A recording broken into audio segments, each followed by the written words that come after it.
Deputy సీఎంగా ఉన్న ఆనాటి సిఎల్పి లీడరు మధిర ఎమ్మెల్యేగా ఆనాడున్న బట్టి విక్రమార్క గారు ఆ రోజు అన్న మాట ఇంకా నాకు నా చెవుల్లో ఇంకా వినబడతా ఉన్నది.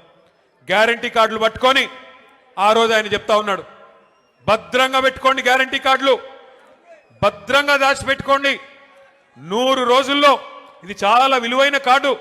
ఈ కార్డుని మరి భద్రంగా పెట్టుకుంటే 100 రోజుల తర్వాత మా గవర్నమెంట్ రాగానే 2,500 మహిళలకు ఇస్తాం, 4,000 రూపాయలు ముసలోళ్ళకి ఇస్తాం, తులం బంగారం ఇస్తాం, 2 లక్షల ఉద్యోగాలు ఇస్తాం, భద్రంగా పెట్టుకోండి కార్డు అన్నారు బట్టి గారు. మరి ఇవాళ నేను బట్టి గారిని అడుగుతున్నా, బట్టి గారు 100 రోజులు కార్డును పెట్టుకోమన్నారు, మరి ఇప్పుడు 2 ఏళ్ళు అయిపోయింది, ఇప్పుడు ఎక్కడ పెట్టుకోవాలి కార్డు? ఎక్కడ పెట్టుకోమంటావు ఇప్పుడు కార్డు? చెప్పు. ఎక్కడ పోయింది నీ 2,500? ఎక్కడ పోయింది 4,000 పెన్షను?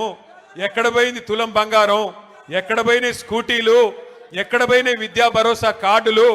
ఎక్కడ పోయినాయి 1,00,000 కోట్ల బడ్జెట్, బీసీలకి 42% రిజర్వేషన్లు?